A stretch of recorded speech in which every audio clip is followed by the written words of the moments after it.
আল্লাহ তাআলা এই পৃথিবীতে অসংখ্য মানুষ এই পৃথিবীতে প্রেরণ করেছেন, সকলে কিন্তু ইমানদার হয়ে জন্মগ্রহণ করেনি। 800 কোটি মানুষ এই পৃথিবীতে বসবাস করছে, এর মধ্যে মাত্র 200 কোটি মুসলমান অর্থাৎ ইমানদার, বাকি সবাই কি অমুসলিম বা মুশরিক। আল্লাহ সুবহানাহু ওয়া তাআলা আমাদের যে ইমানের যে নিয়ামতটুকু আমাদেরকে দান করলেন, সেই ইমান জিনিসটি কি, সেই ইমান কেমন জিনিস সেটি আমাদের জানা দরকার আছে না?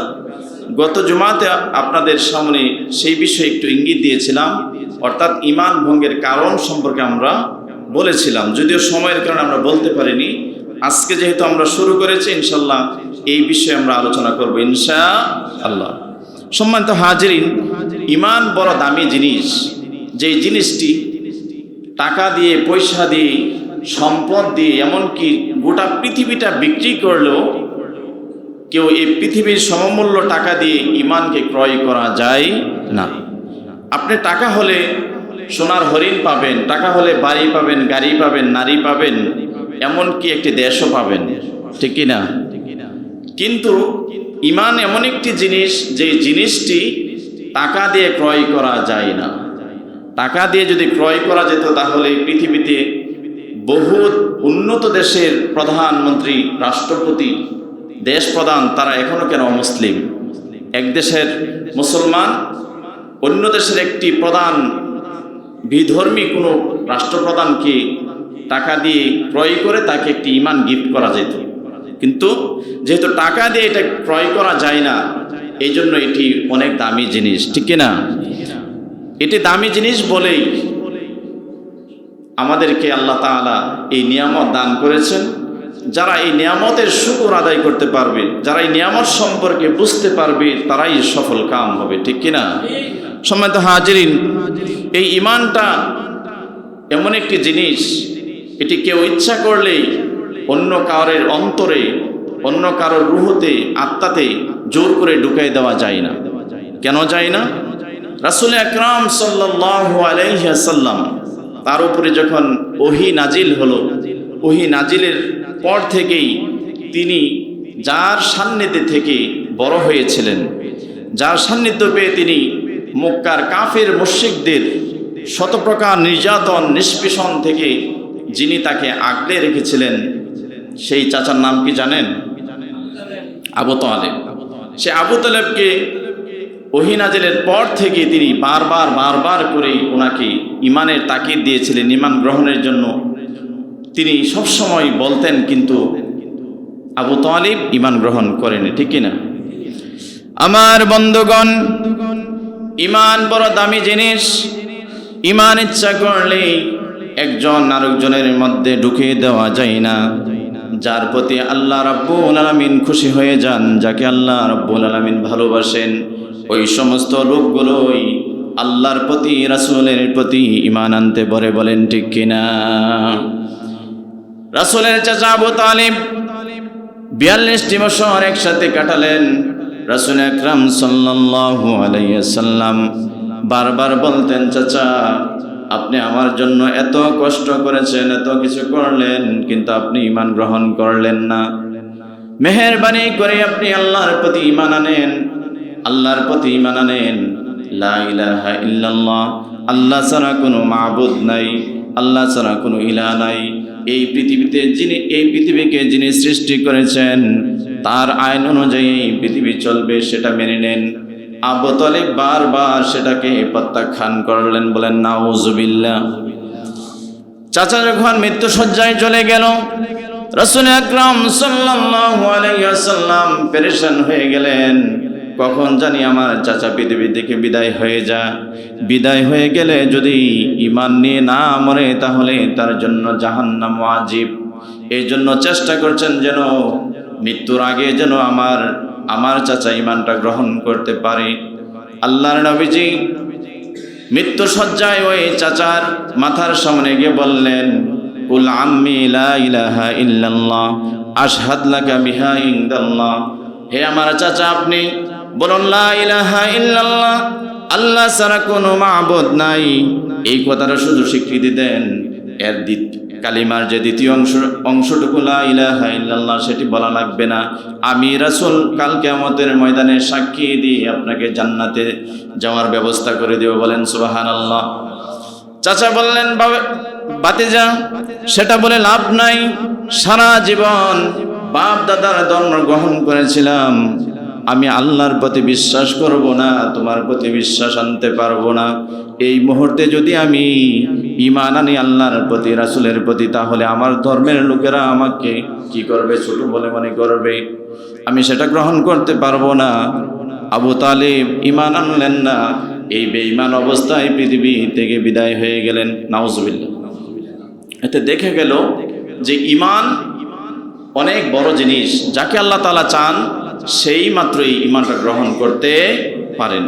এখন আমরা যে ঈমানদার হলাম, ঈমানদার বলেই তো আমরা নিজেদেরকে ঈমানদার দাবি করি এবং ইসলামকে আমরা মানার চেষ্টা করি, ঠিক কিনা? তো ঈমানটা কি সেটি আমাদের জানার বিষয় আছে। গত জুমাতে বলছিলাম ওযু ভঙ্গের কারণ আছে, রোজা ভঙ্গের কারণ আছে, তেমন ঈমান ভাঙ্গারও কারণ আছে। তো সেই ঈমান ভাঙ্গের কারণের 1 নম্বর যে পয়েন্টটি আমি উল্লেখ করেছিলাম সেটি কি মনে আছে আপনাদের? সেটা কি মনে আছে নাকি? কি বলছিলাম? 1 নম্বর কারণটি হচ্ছে শিরক। শিরক মানে কি? সমকক্ষ মনে করা। কার সাথে? আল্লাহ তাআলার সাথে। তো সেই মেসেজটুকু, সেই নসিহতটুকু কে করেছিলেন? লুকমান আলাইহিস সালাম তার ছেলেকে সেই উপদেশটি দিয়েছিলেন, হে বৎস, হে পুত্র আমার, তুমি কখনো আল্লাহর সাথে শরীক করো না। সুবহানাল্লাহ বলবেন না? লুকমান হাকিমের এই সুন্দর মেসেজটুকু আল্লাহ তাআলার কাছে এত বেশি পছন্দ হলো, আল্লাহ তাআলা এই 30 পারার মধ্যে সেটাকে কোট করলেন। সুবহানাল্লাহ। আমরা তো কত আজে বাজে কথা বলি, এখন যদি কোরআন নাজিল হতো আমরা যে সব কথা, উদ্ভট কথা বলি, কি বেফাস কথাবার্তা বলি, আল্লাহ তাআলা তো আমাদের মুখের কথাগুলো কোট করতেন না, ঠিক কিনা? কিন্তু লুকমান হাকিমের কথাটুকু কতটুকু পছন্দ হলো, আল্লাহ তাআলা এই কোরআনের মধ্যে আল্লাহ তাআলা কোট করলেন। সুবহানাল্লাহ। আমার বন্ধুগণ, লুকমান হাকিম কি বলেছিলেন শুনুন। সূরা লুকমানে আল্লাহ তাআলা কোট করলেন, আল্লাহ তাআলা বললেন, ইয়া বুনাইয়া লা তুশরিক বিল্লাহ ইন্নাশ শিরকা লাযুলমুন আযীম। হে আমার পুত্র, আদরের সন্তান, লা তুশরিক বিল্লাহ, তুমি কখনো আল্লাহর সাথে শরীক করবে না। ইন্নাশ শিরকা লাযুলমুন আযীম, নিশ্চয় এই শিরক হচ্ছে সবচেয়ে বড় গুনাহ, সবচেয়ে বড় জুলুম, তুমি এটা কখনো করবে না।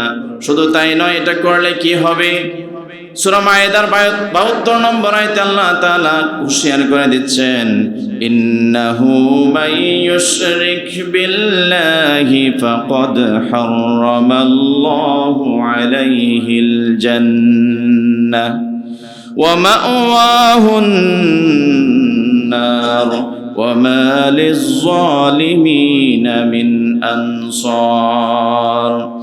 সূরা মায়েদার 72 নম্বর আয়াতে আল্লাহ তাআলা জানিয়ে দিলেন, ইন্নাহু মাইয়ুশরিক বিল্লাহ, যে ব্যক্তি আল্লাহ তাআলার সাথে শিরিক করবে, আল্লাহ তাআলার সাথে কোনো কিছুর সমকক্ষ মনে করবে, ফাকাদ হারামাল্লাহু আলাইহিল জান্নাহ, তার জন্য জান্নাতে যাওয়া আল্লাহ তাআলা হারাম করে দিয়েছেন। বলেন নাউজুবিল্লাহ।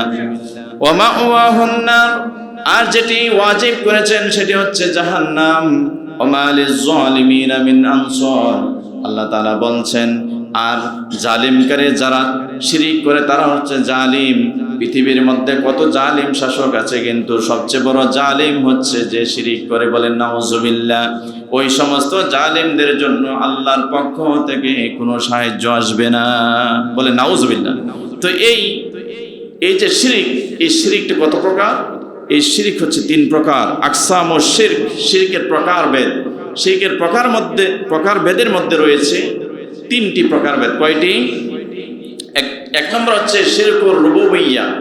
এটি হচ্ছে আল্লাহ তাআলা যে আমাদেরকে সৃষ্টি করেছেন, জীবন দান করেছেন, মৃত্যু দান করবেন, অর্থাৎ এই পৃথিবী স্বাদহীন, ফিলারহীন এই স্বাদ, আসমান জমিন সৃষ্টি করেছেন, এই সব কিছুর সৃষ্টিকর্তাকে আল্লাহ। কেউ যদি মনে করে যে এই সৃষ্টির সাথে অন্য কারো হাত রয়েছে, কারো সহযোগিতা রয়েছে, তাহলে সে শিরকুর রুবুবিয়্যাতের সাথে, অর্থাৎ তিনি আল্লাহর সৃষ্টির সাথে শিরিক করেছে। কিসের সাথে? শিরিক। শিরকুর রুবুবিয়্যাহ। আল্লাহ তাআলা পবিত্র কোরআনে সূরা তুরের ৩৫ নম্বর আয়াতে সেটি বলেছেন, আম খুলিকু মিন গায়রি শাইইন আম হুমুল খালিকুন। আল্লাহ তাআলা এটাই জানতে চেয়েছেন, এই পৃথিবী তোমরা কি মনে করে পৃথিবী এমনি এমনি সৃষ্টি করা হয়েছে, এমনি এমনি সৃষ্টি হয়েছে? অথচ তোমরা নিজেরাও জানো এই পৃথিবীটা কে সৃষ্টি করেছে। সুবহানাল্লাহ। আরেকটা আয়াতে একইভাবে উল্লেখ করেন, আম খালাকুস সামাওয়াতি ওয়াল আরদ বাল লা ইউকিনুন। এই আসমান এবং জমিন আল্লাহ সৃষ্টি করেছেন, যদি তোমরা এটাকে বিশ্বাস করতে। বুঝতে পারলাম? তাহলে বোঝা গেল এই পৃথিবী, আসমান, জমিন যা কিছু রয়েছে সকল কিছু সৃষ্টি করেছেন কে? আল্লাহ। তো এই আল্লাহর সাথে যদি কেউ শরীক করে তাহলেই বুঝতে হবে সে শিরকুর রুবুবিয়্যাহর সাথে সে সম্পৃক্ত করে ফেললো, সে শিরিক করলো। ২ নম্বর হচ্ছে শিরকুর উলুহিয়্যাহ। আল্লাহ ছাড়া অন্য কারো ইবাদত করা যাবে না। মাজারে গিয়ে অথবা কারো পায়ে সেজদা দেওয়া অথবা যে কোনো ধরনের, একমাত্র আল্লাহ তাআলা ছাড়া আপনি কোনো মান্নত করতে পারবেন না, কুরবানি দিতে পারবেন না। আমরা যখন কুরবানির ঈদে গরু জবাই করি, বকরি জবাই করি, তখন কার নাম নেই? বিসমিল্লাহি আল্লাহু আকবার বলি না? তো এটি কার নামে দেই? আল্লাহ তাআলা। কেউ যদি কোনো পীরের নামে, বাবার নামে, দাদার নামে, কারো নামে যদি কেউ কুরবানি দেয় তাহলে সেই বস্তুটাকে হারাম হয়ে যাবে। নাউযুবিল্লাহ বলেন। একমাত্র কুরবানি দিতে হবে কার নামে? আল্লাহ নামে। ইন্না সলাতি ওয়া নুসুকি ওয়া মাহইয়ায়া মামাতি লিল্লাহি রাব্বিল আলামিন।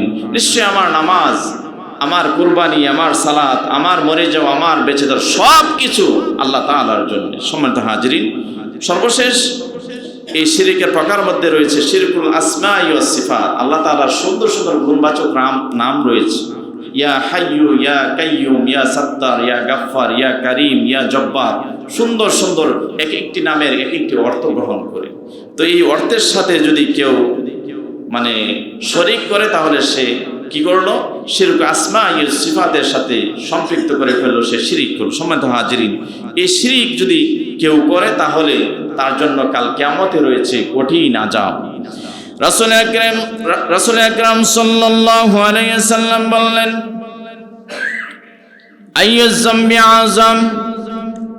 আন আব্দুল্লাহ ইবনে মাসউদ রাদিয়াল্লাহু তাআলা আনহু থেকে বর্ণিত, রাসূল আকরাম সাল্লাল্লাহু আলাইহি সাল্লামকে জিজ্ঞেস করলেন, ইয়া রাসূলুল্লাহ, আইয়ু যামবি আযম, সবচেয়ে বড় গুনাহ কোনটি?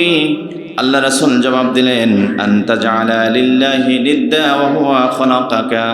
আল্লাহ রাসূল সাল্লাল্লাহু আলাইহি সাল্লাম উত্তর দিয়ে দিলেন এভাবে, তোমাদেরকে আল্লাহ রাব্বুল আলামিন সৃষ্টি করছে আর তোমরা মনে করছো যে এই পৃথিবীর সৃষ্টির সাথে অন্য কারো হাত রয়েছে। ওয়া হুয়া খালাকাকা, আর তোমাদেরকে আল্লাহ রাব্বুল আলামিন নিজ হাতেই সৃষ্টি করেছে। আল্লাহ রাব্বুল আলামিন এই শিরিক থেকে বাঁচার জন্য বারবার নির্দেশ দিয়েছেন, কেউ যদি শিরিক করে তাহলে তার ঈমান চলে যাবে। তাহলে আমরা সহজেই বুঝতে পারলাম ঈমান ভঙ্গের ১ নম্বর কারণ হলো এই শিরিক। বুঝতে পারলাম? ঈমান ভঙ্গের ১ নম্বর কারণটা কি? এই শিরিক। এরপরে আসুন ঈমান ভঙ্গের ২ নম্বর কারণ কি? ২ নম্বর কারণ হচ্ছে কোরআনকে না মানা, কোরআনকে অস্বীকার করা।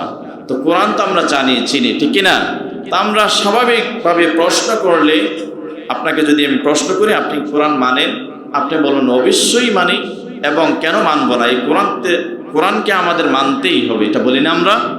কিন্তু আমাদের কাজে কর্মে, আমাদের যে দেশীয় যেই রীতি নেওয়াজ বা আমাদের রাষ্ট্রীয় ব্যবস্থার কারণে আমরা অনেক সময় কোরআনকে মানি না বা মানতে পারি না, আমরা সেটা নিজেরাও বুঝি না, ঠিক কিনা? আমার বন্ধুগণ, কোরআনকে যারা মানবে না, কোরআনকে যারা অস্বীকার করবে, তাদের ঈমান থাকবে না। কোরআনের সূরা নয়, আয়াত নয়, যদি কেউ ইচ্ছাকৃতভাবে একটি জের জবর পেশকে অস্বীকার করে তাহলে তার ঈমান থাকবে না। কেননা কোরআন মাজিদের প্রত্যেকটি জের জবর পেশের সাথে অর্থের সম্পর্ক আছে না নাই? কোরআনের প্রত্যেকটি জের জবর পেশের সাথে কিসের সম্পর্ক রয়েছে? অর্থের সম্পর্ক রয়েছে। এক একটি হরফের সাথে যদি আরেকটি হরফ মিলিয়ে দেন তাহলে অর্থ সম্পূর্ণ ভিন্ন হয়ে যায়। যেমন আমরা বলি কি, কুল হুয়াল্লাহু আহাদ, এটি বড় কফ। কেউ যদি কুল হুয়াল্লাহ বলে তাহলে অর্থটি কি হয়ে যায়? ভিন্ন হয়ে যায়। তো এই জন্য একটি অক্ষর যদি কেউ পরিবর্তন করে দেয়, একটি অক্ষরকে যদি অস্বীকার করে না মানে, তাহলে তার ঈমান থাকবে না। সম্মানিত হাজিরিন, আমরা কেমন একটি কিতাব পেলাম যে কিতাবের মধ্যে ন্যূনতম কোনো অবকাশ নেই, সন্দেহ নেই, ঠিক কিনা? আমার বন্ধুগণ, আল্লাহ রাব্বুল আলামিন পবিত্র কোরআনে 114টি সূরা আল্লাহ তাআলা নাজিল করলেন। এর মধ্যে 2 নম্বর যে সূরা, সেই সূরার নাম হলো সূরাতুল বাকারা। বাকারার শুরুতে আল্লাহ রাব্বুল আলামিন বলেন আলিফ লাম মিম যালিকাল কিতাবু লা রাইবা ফীহি হুদাল লিল মুত্তাকিন। ইহা এমন একটি কিতাব যার মধ্যে ন্যূনতম কোনো সন্দেহ নেই, অবকাশ নেই, কোনো ভুল নেই। আল্লাহ রাব্বুল আলামিন বলছেন এমন একটি কিতাব তোমাদেরকে আমি প্রেরণ করলাম, তোমাদের জন্য আমি হাদিয়া দিলাম। যে হাদিয়াটা তোমরা গ্রহণ করলে, মানলে, তোমরা কাল কিয়ামতের ময়দানে জান্নাতে যাইবা। আর যদি এই কোরআনকে তোমরা না মানো, অস্বীকার করো, তাহলে তোমরা বেঈমান হয়ে যাইবা। আর কেউ যদি বেঈমান হয়ে যায়, তার অবস্থান হচ্ছে আগুনের জাহান্নাম, ঠিক কিনা? আমার বন্ধুগণ, হুদাল লিল মুত্তাকিন, এই কোরআন কেন নাজিল হলো? হুদাল লিল মুত্তাকিন, এই কোরআনটা হচ্ছে মুত্তাকিদের জন্য পথ প্রদর্শক। যারা এই কোরআনকে মানবে তারাই হেদায়েতের আলো দেখবে। যারা এই কোরআন মানবে না, মুসলমান নাম হওয়ার পরও সে জাহান্নামে চলে যাবে। এর কারণ হলো তার যে ঈমান চলে গেছে, সে নিজেও জানে না, ঠিক কিনা? নাম থাকবে আব্দুর রহমান, আব্দুর রহিম, কিন্তু সে যে বেঈমান হয়ে গেছে সে নিজেও জানে না। কারণ কি? এই কোরআন সে কৌশলে কি অস্বীকার করলো, ঠিক কিনা? আমার বন্ধুগণ, কোরআনকে আংশিক মানলে হবে না, কোরআনকে মানতে হবে পরিপূর্ণভাবে। আল্লাহ রাব্বুল আলামিন সেটাও লুকিয়ে রাখলেন না, মানুষের জন্য প্রকাশ করে দিলেন, স্পষ্ট করে দিলেন, স্পষ্টভাবে মেসেজ দিয়ে দিলেন। আল্লাহ রাব্বুল আলামিন বললেন আফাতুমিনুনা বিবাদিল কিতাবি ওয়া তাকফুরুনা বিবাদ। আল্লাহ তাআলা বলছেন তোমরা কোরআনের কিছু অংশ মানবে আর কিছু অংশ মানবে না, এটা হবে না। তোমাদেরকে মানতে হবে কোরআনের আলিফ লামের আলিফ থেকে মিনাল জিন্নাতি ওয়ান নাসের সিন পর্যন্ত, ঠিক কিনা? কোরআনকে মানতে হবে আলিফ লামের আলিফ থেকে মিনাল জিন্নাতি ওয়ান নাসের পর্যন্ত, নাস সিনের সিন পর্যন্ত।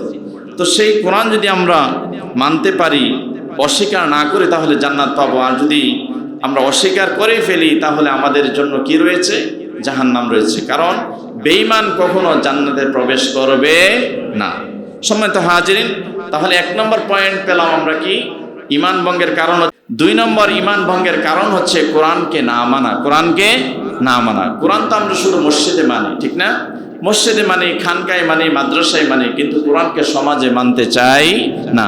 যারা এই কথাকে বিভিন্ন ধরনের গন্ধ খোঁজেন, তাদের বুঝতে হবে তাদের ঈমানের সমস্যা রয়েছে, ঠিক কিনা? মুসলমানরা সব সময় কোরআনের দিকে দাবিতে হবে। মুসলমানরা সবসময় কোরআনের মেসেজ নিয়ে জীবন পরিচালনা করবে। মুসলমানরা সব সময় আল্লাহ তাআলার পক্ষ থেকে যে মেসেজ এসেছে সেই মেসেজকে ফলো করবে। মানুষের মতবাদ, সেকুলারিজম বলেন, পুঁজিবাদ বলেন, আর মানে অন্য যেই কোনো মানুষের তৈরি মতবাদকে যারা ফলো করে, মেনে নেয়, তারা মূলত কোরআনকে অবজ্ঞা করে। আর কেউ কোরআনকে অবজ্ঞা করে, কোরআনকে অস্বীকার করে, কোরআনকে না মেনে সে জান্নাতের আশা করতে পারে না। তাহলে 2 নম্বর আমরা কারণ পেলাম, কোরআনকে অস্বীকার করা বা পরিপূর্ণভাবে না মানার কারণে সে বেঈমান হয়ে যাবে, ঈমান থেকে সে দূরে চলে যাবে। 3 নম্বর কারণ হচ্ছে আল্লাহ এবং বান্দার মধ্যে, কি বলছি? আল্লাহ এবং বান্দার মধ্যে যে একটা সম্পর্ক। কেউ মনে করে যে আল্লাহ এবং বান্দার মাঝে যখন আমরা আল্লাহর কাছে কোনো কিছু চাই, কখনো বিপদে পড়ি, কোনো কিছু চাইতে চাই, তখন মাঝখানে এমন একজন ইমাম সাহেব, খতিব সাহেব, অথবা ভালো কোন আল্লাহর ওলি অথবা পীর সাহেব, উনি যদি আমার পক্ষ থেকে, আমি যেহেতু গুনাহগার, নামাজ পড়ি না, মিথ্যা কথা বলি, সুদ খাই, ঘুষ খাই, দুর্নীতি করি, আল্লাহ তাআলা মনে হয় আমার কথা শুনবেন না। সুতরাং মসজিদের ইমাম সাহেব যদি আমার জন্য দোয়া করেন, আমার পক্ষ হয়ে যদি ইমাম সাহেব অথবা ওলি সাহেব অথবা পীর সাহেব যদি দোয়া করেন, তাহলে মনে হয় আল্লাহ তাআলা বেশি অ্যাকসেপ্ট করবে। এই যে চিন্তা চেতনা, এটাই হচ্ছে শিরক। বলেন নাউজুবিল্লাহ। আমার বন্ধুগণ, আল্লাহ এবং বান্দার মাঝে কাউকে যদি মাধ্যম বানানো হয় তাহলে তার ঈমান চলে যাবে। কেননা আল্লাহ তাআলা বান্দার প্রত্যেকটা কথাই শোনেন, জানেন, ঠিক কিনা? শুধু কথাই জানেন না, বান্দার মনের মধ্যে কি ঘুরে সেটা আল্লাহ তাআলা দেখতে পান। বলেন সুবহানাল্লাহ। আল্লাহ তাআলা বান্দার সব কিছু জানেন, সব কিছু বুঝেন। বান্দা এই পৃথিবীতে আসার আগে বান্দার সম্পর্কে বান্দার তাকদীর লেখা হয়েছে। পৃথিবী সৃষ্টির 50,000 বছর আগে মানুষের তাকদীর লেখা হয়ে গিয়েছে। বলেন সুবহানাল্লাহ। তাহলে বান্দার কি হবে না হবে সেটা আল্লাহ তাআলার ইলমে আগেই লেখা হয়েছে, ঠিক কি না? তো বান্দা যেটাই যখন বলবে, বিপদে পড়বে, তখন সরাসরি কোনো মাধ্যম ছাড়া সরাসরি কাকে বলতে হবে? আল্লাহকে। আল্লাহ তাআলা সূরা জুমারের 3 নম্বর আয়াতে সতর্ক করলেন আর বললেন, আলা লিল্লাহি দীনুল খালিস ওয়াল্লাযীনা ইত্তাখাযু মিন দুনিহি আউলিয়া মা না'বুদুহুম ইল্লা লিয়ুকাররিবুনা ইলাল্লাহি যুলফা। আল্লাহ তাআলা বলছেন, আলা লিল্লাহি দীনুল খালিস, এই দিনটা হচ্ছে একনিষ্ঠভাবে আল্লাহর জন্য। ওয়াল্লাযীনা ইত্তাখাযু মিন দুনিহি আউলিয়া, যারা আল্লাহ তাআলাকে নিজে না ডেকে অন্য কোনো মাধ্যমের মাধ্যমে, ওলিয়া আউলিয়ার মাধ্যমে যদি আল্লাহকে ডাকানো হয়, ডাকে, তাহলে ওই মানুষগুলো আল্লাহ তাআলার সাথে শিরিক করলো। আল্লাহ তাআলার কাছে শিরিক করার কারণে তারা মনে করে ওলিয়া আউলিয়ার পীরেরা যদি আমার জন্য দোয়া করে তাহলে আল্লাহর নিকটবর্তী হওয়ার জন্য আমাদের জন্য সহজ হবে। বলেন নাউজুবিল্লাহ। ইলাল্লাহি যুলফা, তারা মনে করে আমরা আল্লাহর কাছে নিকটবর্তী হব কি কারণে? যেহেতু আমার মধ্যস্থ একজন পীর আছেন, ওলি আছেন। বলে নাউজুবিল্লাহ। আমি যখন আল্লাহ তাআলাকে ডাকবো, আমি বিপদে পড়ে গেলাম, সাথে সাথে কাকে ডাকবো? আল্লাহকে। আমি গুনাহ করে ফেলেছি, আমার গুনাহ কি পৃথিবীর সকল মানুষও যদি আমি যদি তওবা না করি, তাহলে পৃথিবীর সকল মানুষ যদি তওবা করে তাহলে আমার তওবা কবুল হবে? তাহলে এই বিষয়টা একান্ত নিজের মধ্যে। আপনি ভুল করে ফেলছেন, গুনাহ করে ফেলছেন, অপরাধ করে ফেলছেন, বিপদে পড়েছেন, সর্বাবস্থায় যার কাছে চাইতে হবে তিনি হচ্ছেন আল্লাহ সুবহানাহু ওয়া তাআলা। আমার বন্ধুগণ, উমর ইবনুল খাত্তাব রাদিয়াল্লাহু তাআলা আনহু থেকে বর্ণিত, রাসূল আকরাম সাল্লাল্লাহু আলাইহি ওয়াসাল্লাম বললেন, যখন তুমি কিছু চাও তাহলে তুমি আল্লাহর কাছে চাও। যখন তোমার সাহায্যের প্রয়োজন হয় তুমি যেন আল্লাহর কাছে সাহায্য চাও। সুবহানাল্লাহ বলবেন। আপনারা সুবহানাল্লাহ আলহামদুলিল্লাহ বলতে এত কৃপণতা কেন করেন? কেউ লস আছে নাকি? হ্যাঁ, লস আছে? সুবহানাল্লাহ আলহামদুলিল্লাহ এগুলো বললে আমাদের আমলনামায় সওয়াব লিখে দেন কে? সম্মানিত হাজিরিন, আমরা সবসময় সাহায্য চাই কার কাছে? আল্লাহর কাছে। আমরা সূরা ফাতিহা যখন পড়ি তখন কি বলি? ইয়্যাকা না'বুদু ওয়া ইয়্যাকা নাস্তাঈন। আমরা একমাত্র তোমার সাহায্য চাই, ঠিক কি না? এবং সরল সঠিক পথ তোমার কাছে চাই। সম্মানিত হাজিরিন, আমরা কেন আল্লাহর কাছে চাইব না? আল্লাহ তাআলা আমাদেরকে সাহায্য চাওয়ার জন্য, আল্লাহকে যেন আমরা ডাকি সেটার জন্য আল্লাহ তাআলা অপেক্ষা করেন। বলেন সুবহানাল্লাহ। আল্লাহ তাআলা বললেন, ওয়াকালা রাব্বুকুম উদউনি আস্তাজিব লাকুম। আল্লাহ তাআলা বলছেন, তোমাদের রব বলে তোমরা যখন আল্লাহর কাছে চাইবে আল্লাহ তাআলা তোমাদের ডাকে সাড়া দিয়ে দেন। বলেন সুবহানাল্লাহ। আল্লাহ তাআলার কাছে যখন আমরা চাই আল্লাহ সাথে সাথে সেটা জবাব দিয়ে দেন, সাথে সাথে সেটি গ্রহণ করে নেন।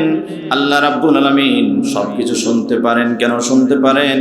অপর আয়াতে আল্লাহ রাব্বুল আলামিন বলছেন, ওয়া নাহনু আকরাবু ইলাইহি মিন হাবলিল ওয়ারিদ।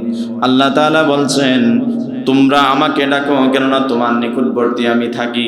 তোমাদের কেমন নিকটবর্তী থাকি? তোমাদের ঘাড়ের যে ধমনী রয়েছে, রগ রয়েছে, সেই রগের কাছাকাছি আমি থাকি। বলেন সুবহানাল্লাহ।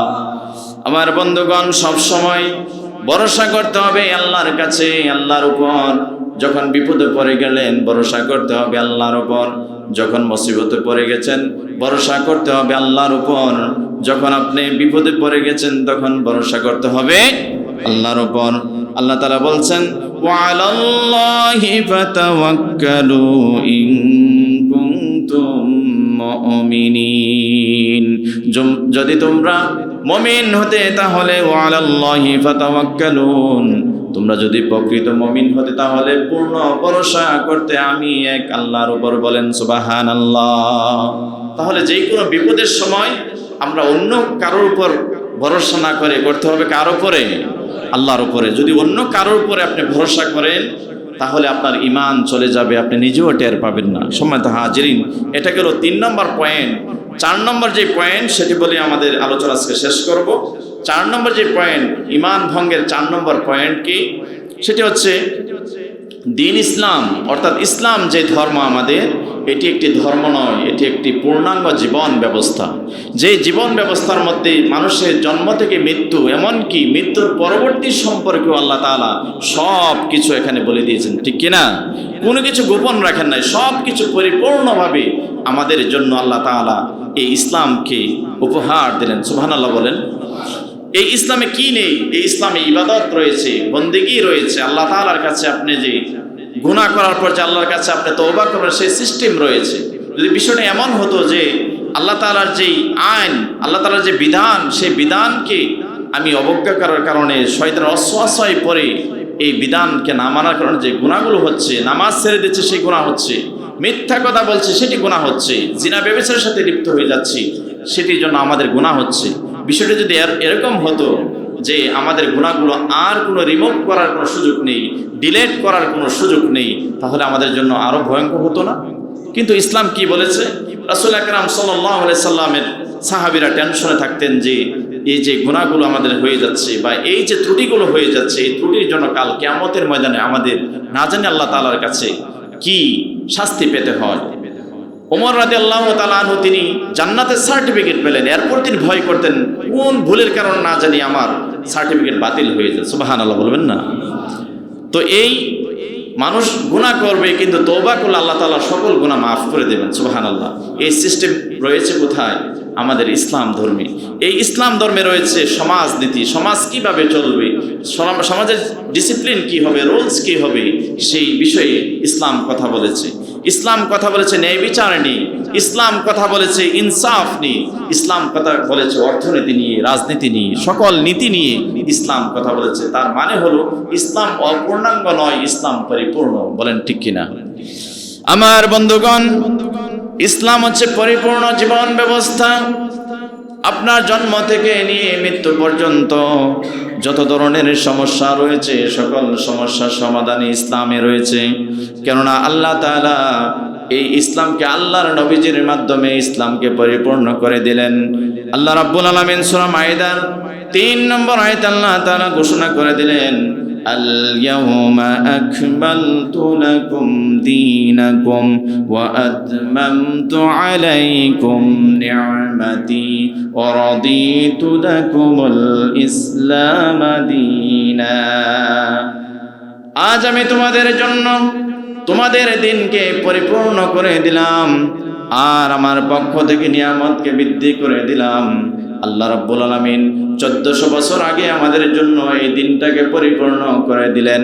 কিন্তু আমরা যারা এই 2025 সালে 26 সালে এসে বলি এটা চলবে না, সেটা চলবে না, তাহলে বুঝতে হবে আল্লাহ তাআলা যে কোরআন নাজিল করলেন, যে ইসলাম আমাদেরকে দিলেন, সেই ইসলামটা আপনি মনে করে নিলেন অপরিপূর্ণ, ঠিক কিনা? বুঝেন নাই মনে কথাটা? আল্লাহ তাআলা বলছেন এটি পরিপূর্ণ এই জীবন ব্যবস্থা তোমাদের জন্য দিলাম। কেউ যদি মনে করে যে দেশ চলবে মানুষের তৈরি সংবিধান দিয়ে, সমাজ চলবে আমাদের নিজস্ব একটি সংবিধান দিয়ে, আমাদের সমিতি চলবে, ক্লাব চলবে, মাদ্রাসা চলবে, মসজিদ চলবে আমাদের নিজেদের মন করা রুলস দিয়ে, রুলস এবং রেজুলেশন এবং মানে নিয়ম নীতি দিয়ে আমাদের সংসদ চলবে, আমাদের নিজস্ব কারিকুলাম দিয়ে আমাদের ক্লাব চলবে, তাহলে বুঝতে হবে যে আমি ইসলামটাকে কি করলাম? অপরিপূর্ণ মনে করলাম। কিন্তু ইসলাম আল্লাহ তাআলা বলছেন কি এটি পরিপূর্ণ। আরেকটি আমাদের সমাজে আরেকটি ভয়ঙ্কর মেসেজ রয়েছে আমাদের মুসলমান সমাজে, সেটি হচ্ছে যে ইসলামের মধ্যে সব কিছু রয়েছে, সমাজনীতি, অর্থনীতি, ন্যায় বিচার, ইনসাফ সব কিছু রয়েছে, মনে হয় রাজনীতির যেই এজেন্ডা, রাজনীতির যে চ্যাপ্টার সেটি নাই। এটা মনে করে না অনেকে। দেখবেন আমি গত কয়েকদিন আগে আন্দরকিল্লা থেকে আসছিলাম ঈদগাতে, ঈদগাহ কাঁচা রাস্তাতে আসছিলাম। একজন ড্রাইভার আমাকে বললেন, হুজুর আগামী যে নির্বাচন হবে সেই নির্বাচনে কে জিতবে? তা আমার তো মনে মনে একটি টার্গেট আছে, কে জিতবে না জিতবে জনগণ রায় দেবে, ঠিক কিনা? আমি কি আমার মুখ থেকে বললেই কি কোনো এক দল জিতে যাবে? আমার মুখ দিয়ে বললেই কি কোনো একটি দল হেরে যাবে, এরকম নাকি? তা আমি কৌশলের থেকে জানতে চাইলাম, আপনিই বলেন আগামী সরকার কে গঠন করবে? উনি বলল যে আমি চাই কোনো দলই না যেত, অর্থাৎ আওয়ামী লীগও চাই না, বিএনপিও চাই না, জামাতও চাই না, কোনো দলই আমি চাই না। আমি কি তাহলে তো বাংলাদেশে থাকতে পারবেন না? তো উনি বলতে যেই কথাটি উনি বুঝাতে চেয়েছেন, জামাত খারাপ, তারা সবচেয়ে খারাপ, আওয়ামী লীগ থেকেও খারাপ এবং বিএনপি থেকেও খারাপ। আমি বললাম, জামাত এত খারাপ কেন হলো? তো বলল যে ওনারা নামাজ পড়েন, ইসলামের কথা বলেন, সবসময় ইনসাফের কথা বলেন, ন্যায় বিচারের কথা বলেন, সমাজে ভালো দাবি করেন, কিন্তু ওনারা কেন রাজনীতিতে আসলেন? কথা বুঝতেছেন? তাই আমি বললাম, তাহলে এটা আসলেই জামাতের বা ইসলামী দলগুলো খারাপ কাজ করতেছে, তাহলে ভালো কাজগুলো কে করে? বলছে যে কিছু যদি ভালো কাজ করে তাহলে বিএনপি এবং আওয়ামী লীগ করে। বলেন নাউজুবিল্লাহ। তো এটা কেন বলল? উনি মনে করতেছেন যে ইসলামে রাজনীতি নাই, সুতরাং যারা আলেম সমাজ রয়েছেন, মুসলমান রয়েছেন, তারা শুধুমাত্র মসজিদ মাদ্রাসা খানকা নিয়ে বসে থাকবে আর রাজনীতি করবে আওয়ামী লীগ, বিএনপি অথবা জাতীয় পার্টি, ঠিক কিনা? কিন্তু আসলে অনেক সময় মসজিদে যখন এই ধরনের কথা আসে তখন অনেকেই কষ্ট পান যে মসজিদে এসে এই ধরনের কথা কেন বলি। আসলে এই কথাটি এই জন্যই বলার চেষ্টা করি, এর কারণ হচ্ছে আমাদের ভুল মেসেজগুলো আমরা পাচ্ছি, আমাদের কনসেপ্টগুলো ক্লিয়ার না। ইসলামটা পরিপূর্ণ, এখানে সব কিছু আছে, কোনো কিছু যদি আপনি বাদ দেন তাহলে বুঝতে হবে কোরআনটা অপরিপূর্ণ, ইসলামটা অপরিপূর্ণ, ঠিক কিনা? আর কেউ যদি এরকম দাবি করে মনে করে তাহলে তার ঈমান থাকবে না। আরেকটি কথা বলেই শেষ করব, সেটি হচ্ছে আমাদের দ্বারা নামাজ কাজা হয় না। অনেক সময় ব্যস্ততার কারণে হোক, অনিচ্ছা কারণে হোক, ঘুমিয়ে গেছেন, নামাজ পড়তে পারেন নাই, কাজা হলো না নামাজটা? কেউ যদি নামাজ কাজা করার পরে খালি বারবার আফসোস করেন, হাই আমার ফজরের নামাজটা কাজা হয়ে গেল, হাই আসরের নামাজটা ব্যবসার কারণে পড়তে পারলাম না, সূর্যটা ডুবে গেল, বলতেও পারলাম না, এই যে আফসোস করলেন, হতে পারে আল্লাহ তাআলা এই আফসোসের কারণে আপনার ওই যে নামাজ পড়ার কারণে যে সবটা হতে পারে যে আপনাকে মাফ করতে পারে, হতে পারে, আমি বলি না যে মাফ করবে, হতে পারে মাফ করতে পারে। কিন্তু ওই লোকটি যদি বলে নামাজ বলতে কিছুই নেই, নামাজ ফরজ নয়, নামাজ না পড়লে কি হবে, তাহলে সে টাটকা কুফরি করলো, ওই ব্যক্তিটি ঈমান থেকে বের হয়ে গেল। বলে নাউজুবিল্লাহ। তাহলে ঈমান ভঙ্গের কারণ আমরা জানলাম। 4 নম্বর হচ্ছে কি? দ্বীন ইসলামকে পরিপূর্ণ মনে না করা। কেউ যদি দ্বীন ইসলামকে পরিপূর্ণ মনে না করেন তাহলে তার ঈমান থাকলো না, তার ঈমান ভেঙে যাবে। তাহলে আবারও আমরা রিভিশন দেই। 1 নম্বর হচ্ছে শিরিক করলে সে বেঈমান হয়ে যাবে। ঈমান ভঙ্গের 1 নম্বর কারণ হচ্ছে শিরিক করা। 2 নম্বর কারণ কি বলছি? আল্লাহর কোরআনকে অস্বীকার করা, না মানা। 3 নম্বর কারণ আমি কি বলছি? আল্লাহ এবং বান্দার মধ্যে অন্য কাউকে মাধ্যম হিসাবে মেনে নেওয়া, সেটা হচ্ছে 3 নম্বর কারণ। 4 নম্বর কারণ হচ্ছে ইসলামকে পরিপূর্ণভাবে যদি পরিপূর্ণ না মনে করেন তাহলে আপনার ঈমান ভেঙে যাবে, ঈমান আপনার মধ্যে থেকে চলে যাবে। তো এই 4টি কারণ যদি আমরা জানতে পারি তাহলে সবসময় আমাদের ঈমানকে হেফাজতে রাখতে পারবো তো ইনশাআল্লাহ। আল্লাহ তাআলা আমাদেরকে সবসময় এই দামি মূল্যবান যে ঈমান, সেই ঈমানটাকে হেফাজত করার এবং সবসময় যেন আমরা ঈমানদার হিসাবে বেঁচে থাকতে পারি, আবার ঈমান নিয়েই যেন আমরা এই পৃথিবীকে বিদায় হতে পারি। আল্লাহ তাআলা আমাদেরকে তৌফিক দান করুন, বলেন আমিন।